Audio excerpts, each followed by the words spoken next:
Okay, time to pull myself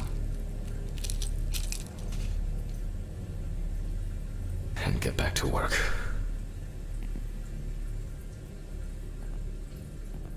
I need to set the camera.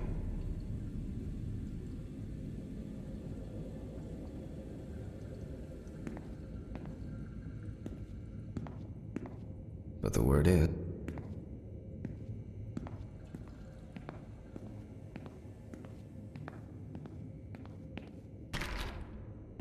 This place is starting to look like a hoarder's dream. Now remember, Jack.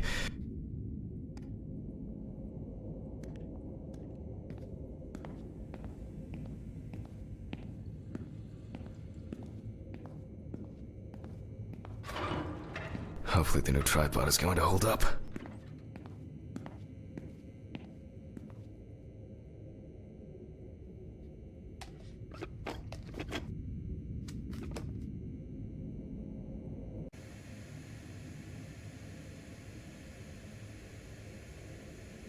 This should be fine. November 20th. Recording for medical students. This autopsy is conducted by Jack Hanman. Hello, everyone. Welcome to the autopsy room. Today, you will have the dubious pleasure of following a full autopsy, step by step. For those of you who have already performed your first autopsy, this will refresh your basic knowledge. In turn, for those whose knowledge is only theoretical, I advise not to watch this after a meal.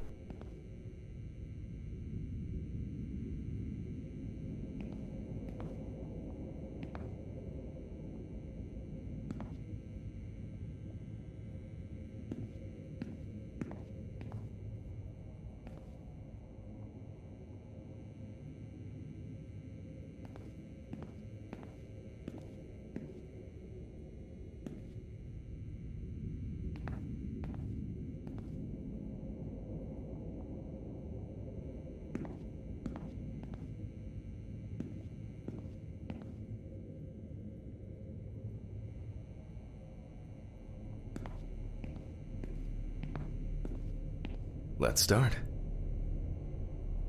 Always wear an apron, mask, and goggles are a must, and in case of it's true that you won't get, you may end up. The cadaver is placed on the pathologist. Make sure that all the necessary like I do all the time. In the process of revealing, it is difficult not to written in photographic document. During your research, many entries are visible. And lastly, remember, so get used to that fact soon. Now, onto the police folder. That will contain all sorts of pertinent information as to who the deceased might be and what potentially happened to them. So, let's take a closer look, shall we? The deceased's name is homeless and unemployed. The deceased was found on the outskirts of a park where he often begged and persisted. The body was noted. Initially, he thought that someone had thrown some. It took him a moment to recognize. He worked most of it. His son runs a hardware store on his own. Signs of libation were empty bottles, traces of an inept attempt to start a fire. That's it. It's worth remembering the context around the scene of a death. This allows you to better interpret any traces found on the body. I shouldn't start the procedure without gloves.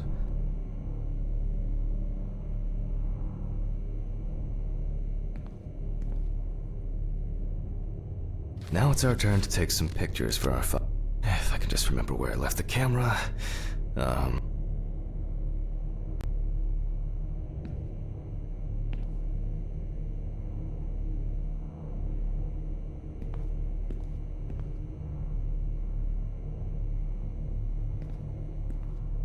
Aha!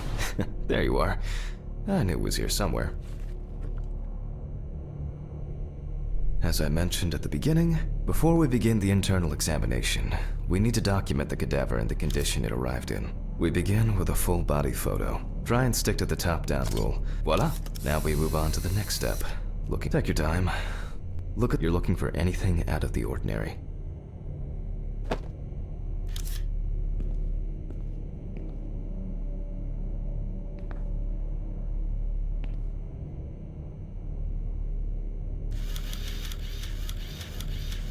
Boiler-healed wound. Looks old. I'll take a closer look later.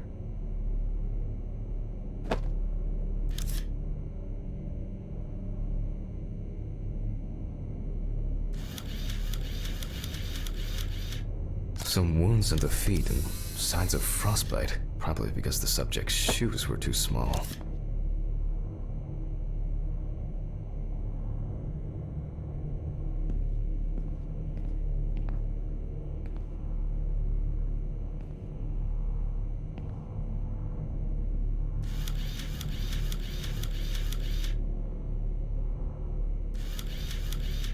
That's something interesting. It will be necessary to check whether this injury was severe enough to cause damage to the brain.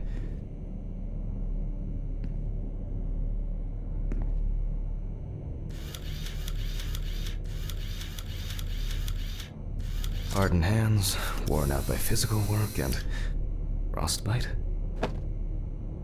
In a moment, we will check which of our initial observations will be worthy of further consideration. But before we get to that, I need to write down some basic data.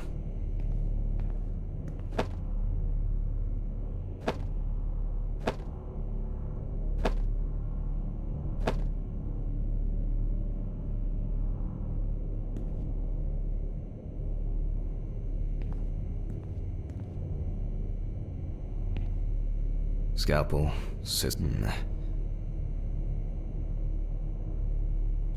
Personal information. The deceased was unclothed. As you can see, I note everything to every pathologist must keep a This not only allows you to track the procedure, but also, enough of the boring prep. For this, you're going to need a magnifying glass.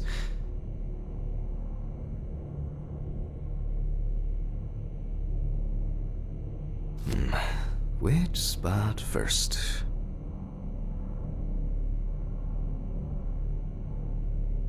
It looks like a burn mark. No doubt painful, but it's not.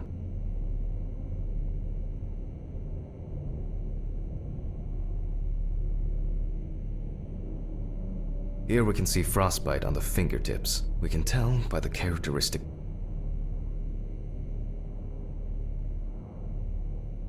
I can confirm the presence of ecchymosis on the deceased man's head. The appearance at alcohol, which I can clearly.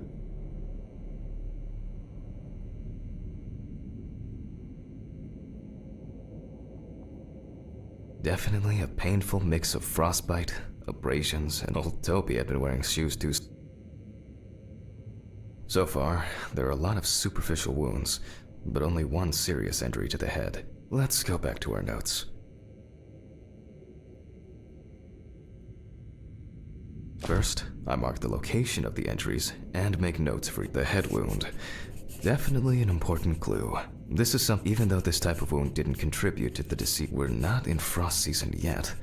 But if Toby's body was cold for a prolonged period, the frostbite could have resulted from the body's defense reaction. The safety of the internal organ. As you can see, let's write down what preliminary causes of. Various types of accidents are a common cause of death. Perhaps old Toby slipped and. This is of no interest to us. Considering the conditions in which he slept. The nights have been particularly nasty lately. We will check if there are any signs of freezing in time. Since the deceased clearly. We still have one thing left from the basics: rigor mortis.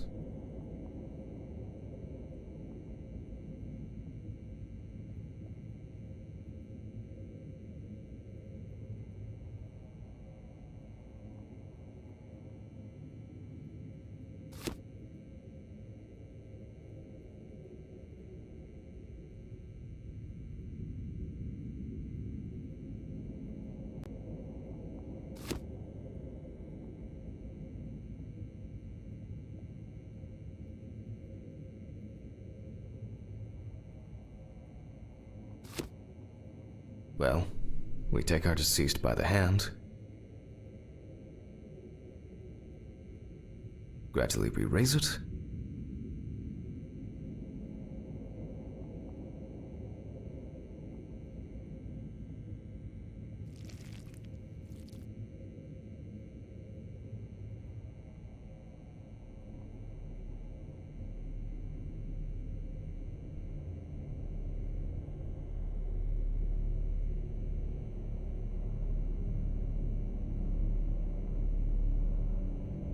Now let it go. As you can see, the hand falls loose. What's the conclusion? Death must have... The police information appears correct. Head trauma seems the most promising, so we'll start there. For this, I need an oscillating saw.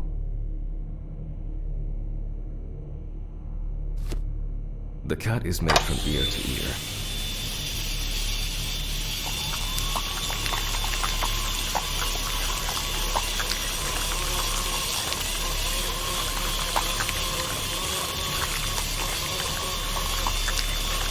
After which, we remove the skin and the top of the skull.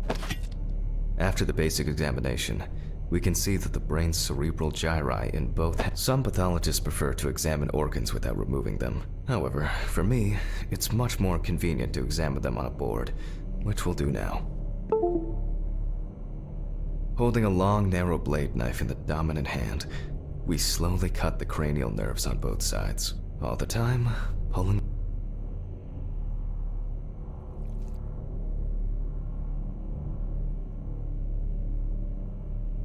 So far, so good. The heat.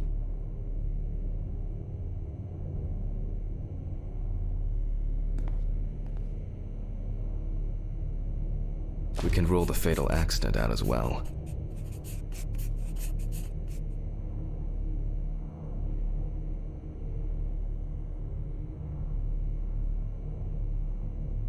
Brain is in good condition, so we are about to proceed to the internal.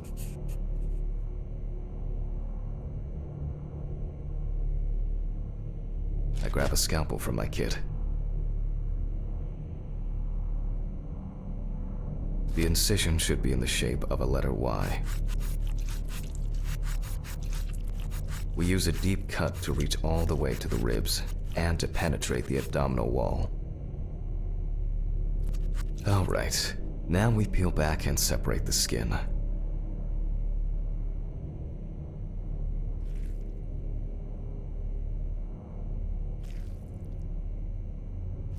Now, we need to remove the ribs. We'll need the loppers for this.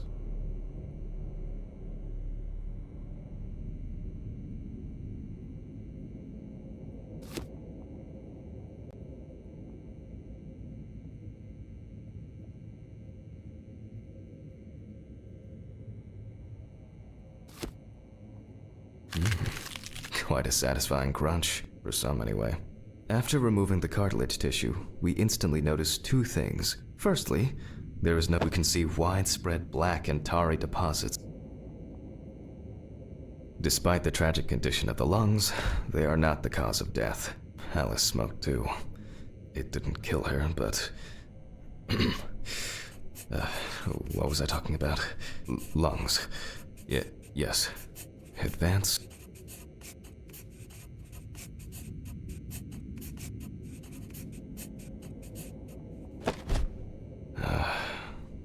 What now? The syringe. Now's a good time to collect some samples.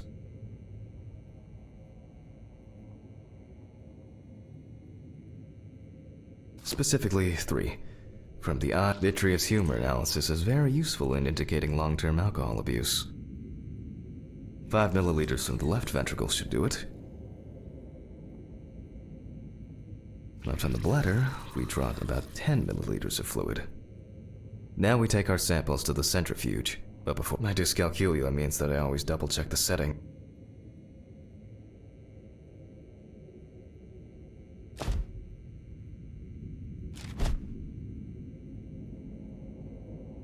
Please excuse me while I run and fetch it.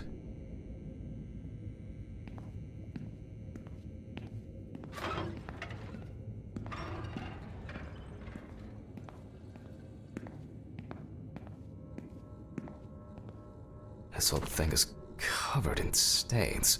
I should check this out under the microscope sometime.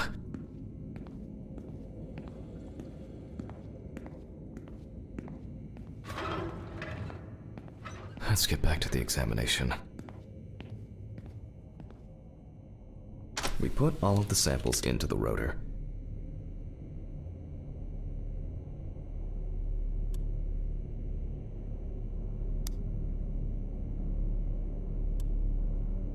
Now, we set the appropriate time.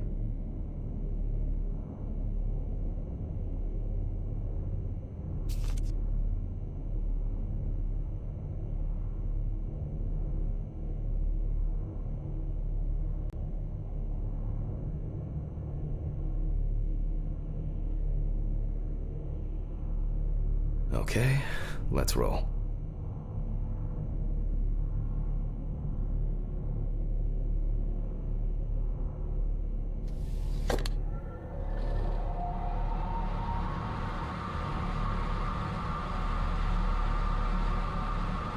Oh shit, the fuses again.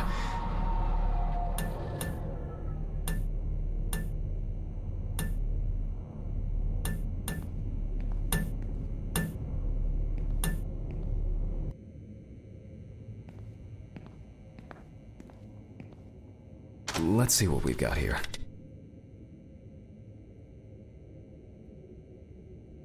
Everything's separated as it should. Our lab is closed until tomorrow after the last incident. However, considering that Toby's favorite eau de parfum appears to be ethanol, let's go further. We will now focus on the cardiovascular system, specifically the heart. We remove the organ and examine it closely.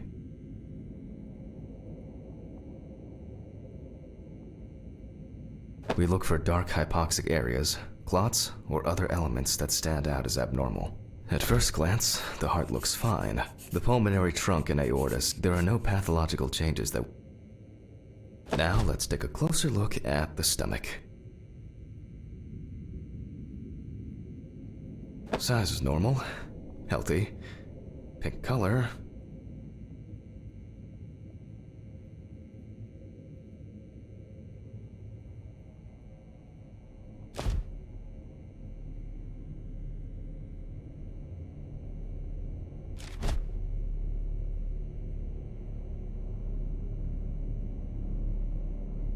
And as expected, the stomach has no major external damage.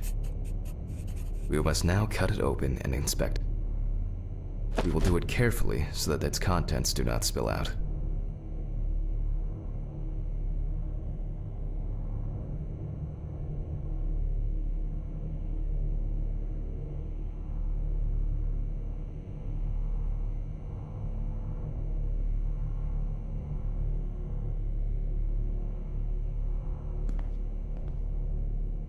We open the stomach along the greater curvature, from the heart to the pyloric end. Oh, I already feel like there's something left inside.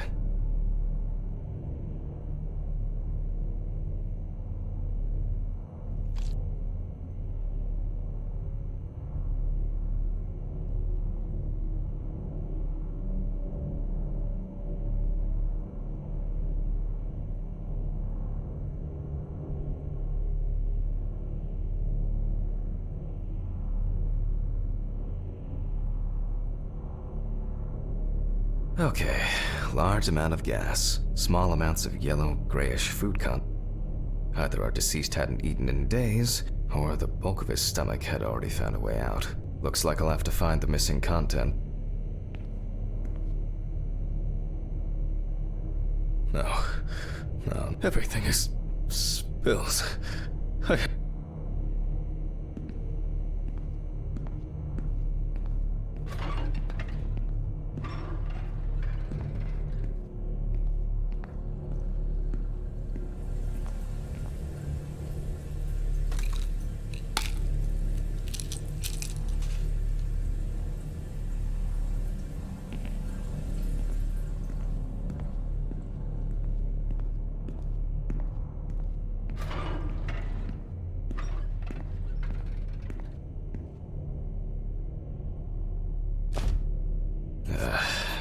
There are two ways here. One is obvious.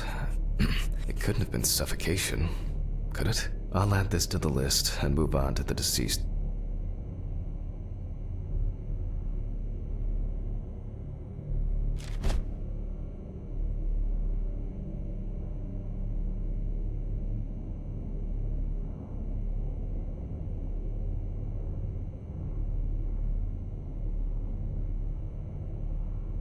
At first glance, the trachea looks normal.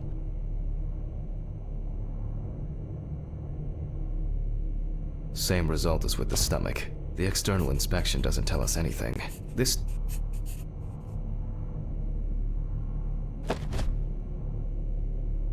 While cutting such a small organ as the trachea, we must make a precise incision.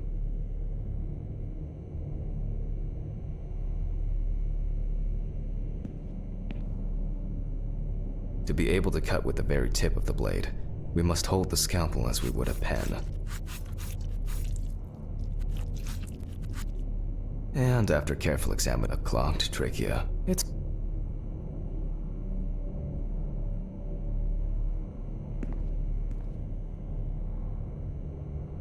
based on the report and preliminary documentation, it's safe to assume that the deceased passed out after consumption of alcohol and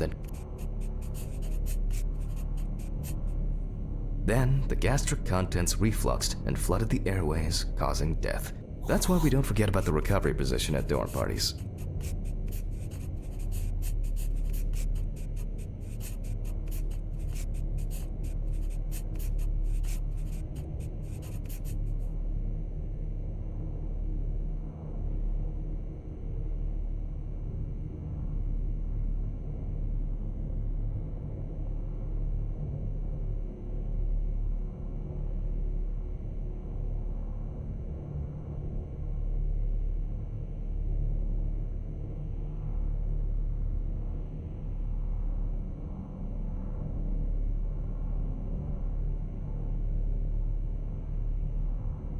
And now it's all clear.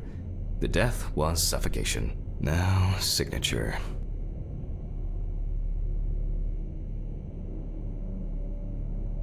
The mystery is solved. But for us, this is not the end. First,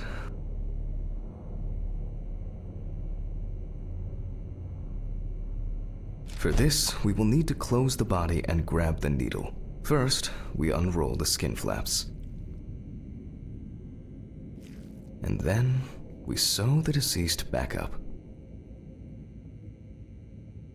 I'm using the baseball stitch technique. This stitching method is very strong and quick to do.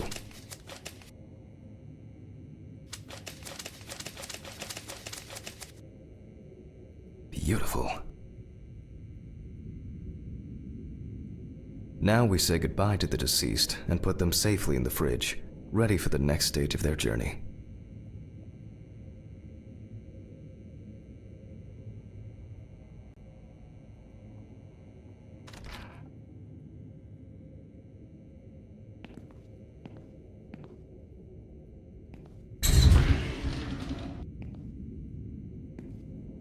God, I'm tired.